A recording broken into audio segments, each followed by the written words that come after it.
Good morning, everyone. My name is MightyStream, and I'm going to do our February the 14th spiritual principle a day in a meditation. I hope you are doing well this morning. The title of the meditation for today, Selflessness Brings Relief. Practicing selflessness gives us relief from self-obsession. That comes from the Living Clean Book, Chapter 5, Fellowship. Our basic text states, self-obsession is the core of our disease. When we look for evidence of this in our lives, most of us find plenty to go around.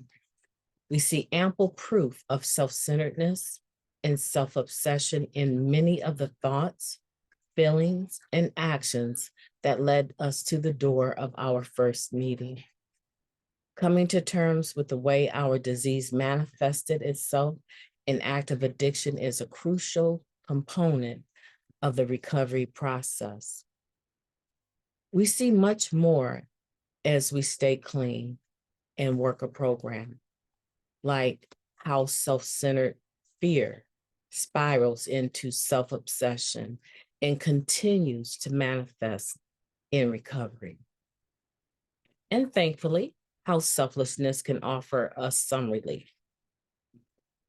Once I was able to stop using, one member wrote, the greatest freedom I've received in NA has been freedom from intoxication with my own thoughts and way of thinking. Freedom from the self-centered me. I've been freed to care about others. Simple abstinence does not eliminate self-obsession. We get a better perspective on our lives when we get out of ourselves.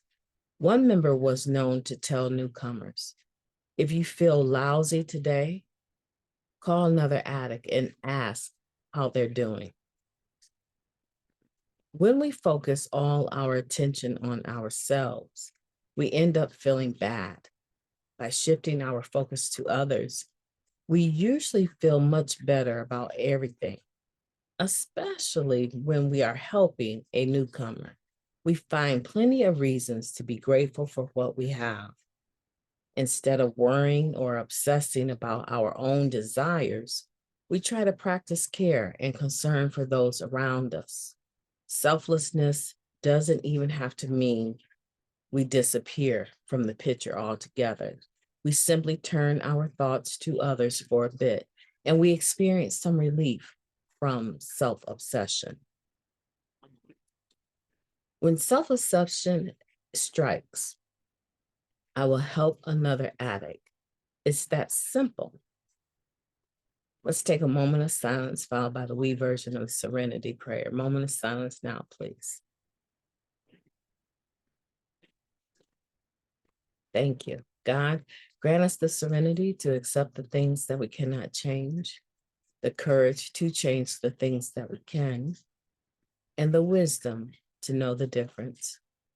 Just for today, please and thank you. When self-obsession strikes, I will help another addict. It's that simple. You know, this is probably one of the shortest conclusions, right? You know, like in the just for today at the end where it says just for today, I will do such and such, right? This is one of the shortest that I have ever seen on the spiritual principles of day meditation.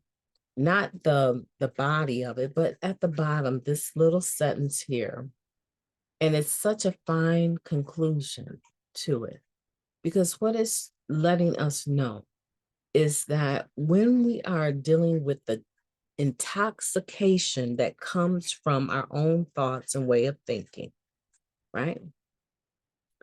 And it is intoxication because it seems like it seeps into every area of our thoughts, our bodies, our actions. When we are self-obsessed, we can't hardly turn it off. And it's like one is too many and 1,000 is never enough, right? So when it says self-obsession is the core of our disease, When I am self-obsessed, when I am constantly focused on what I want, what I'm going to do, what I need to say, when I'm going to do it, where I'm going to go, how I'm going to get there, who did what to me, what I'm going to do to retaliate, how I'm going to retaliate, when I'm going to retaliate, where I'm going to retaliate, what my comeback should be, what I should say, how I should say it, when I'm going to say it, where I'm going to say it, why I'm going to say it. Do you see that there's never any end to self-obsession? I know somebody can relate to this out there, right? Because I'm so excited just by going through that and saying all of that, because it makes it plain. It makes it clear that self-obsession is the core of our disease. There's never any end to it. And one is too many, and 1,000 is never enough. One self-obsessed thought leads to another one. Tell me if I'm wrong. I don't think I'm wrong. One self-obsessed thought leads to the next one, leads to the next one, and leads to the next one. There's never any end to it. If we let it take its natural course, it will suck us down alive. It will paralyze us. There's never any end to it. That's why I have to be careful. I'm talking about for MightyStream. I don't know about you, but for me, I have to be careful when I pick up the first self-obsessed thought. If I'm not quick to take control of it, if I am not quick to nip it in the bud, there will be another one. There will be another one. And before you know it, no one around me can even stand me. Because not only am I being harsh on myself, I'm being harsh with them. How dare you inconvenience me this way? How dare you even suggest this about me? How dare you shortchange my time and my energy? Right? So it just snowballs into this big, huge beast that I cannot handle. And it can back me up into a corner that I can't get out of free. I'm not going to say get out of clean, because I've been in that corner. I came out of it clean many a times, but I didn't necessarily come out free, right? I came out demoralized, full of degradation, low self-esteem, right? Woe is me, pour me, pour me, pour me a drink. I got out of those corners, but I didn't always come out of them clean. I came out damaged goods because I refused to apply the spiritual principles of this program of Narcotics Anonymous, which is a spiritual program and not a religious one.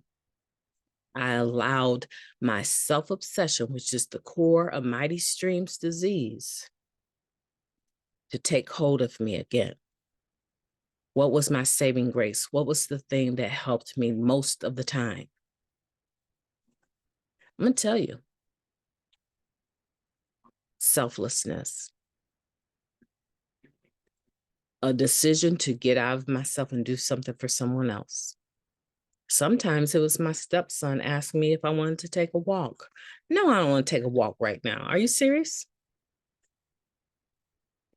And realizing that it took everything in him to even ask me, knowing what I was going through, to even approach me. Because when I'm in self-obsession like that, when my disease has picked up like that, I'm not very approachable. For him to even ask me was an act of faith for him. And so oftentimes I would say, yeah, I'll take a walk with you. And start out the walk quiet, tight-jawed, angry. You could hear me breathe, huffing and a puffing. And then he would ask me that one question. So how are you doing today? And I think to myself, son, don't you see how I'm doing? Right? But because he would ask and I would get out of myself, it would abruptly end the self-obsession, right?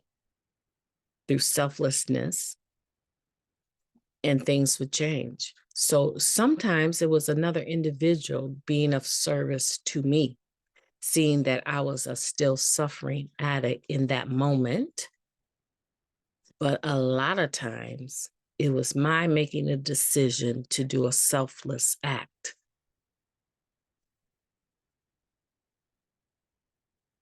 So I want you thinking about that today. I want you thinking about what brought you to the doorsteps of Narcotics Anonymous, how it was all about you. And a lot of times, it's hard to hear that. I get it. I get it. It's hard to hear that you're just trying to ease the pain was a self-obsessed act. You're just trying to numb your feelings was a self-obsessed act. It's hard to hear that sometimes. But in reality, me numbing the pain, me trying to just get through another day and doing it high so I could survive to even have another chance to try to figure out if I'm going to recover, is completely self-obsessed. It is. I know it's hard to hear that because a lot of us don't want to think of ourselves as being, I won't say narcissistic, right? It's not that, but it's right in that same family of behaviors. Me, mine, right? Me, mine, and mine. Yeah, it is.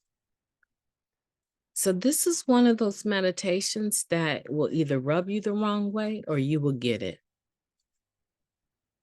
If it rubs you the wrong way, it's probably because it's the truth, right? And something worth thinking about. So today, when you feel self-obsessed, let's not pick up the first one, right? Or if we've already picked up the first one, if you're feeling self-obsessed, you've actually already picked up the first self-obsessed thought. But let's be mindful that it leads into many more after it. What am I going to do? What am I going to say? Where I'm going to go? Why I'm going to go there? What's going to happen when I get there? What I'm going to do when I get there? Who I'm going to check? On and on and on and on and on. And so we never need to even pick it up if we're being mindful of spiritual principles. And especially the one we're talking about today, selflessness, within the understanding of the fellowship, right? How it's a we program. My name is MightyStream. I've enjoyed talking to you today. Hope that you have a beautiful day on purpose. You know what? You deserve it. You deserve it. You deserve to have a beautiful day on purpose. I plan to. Talk to you tomorrow.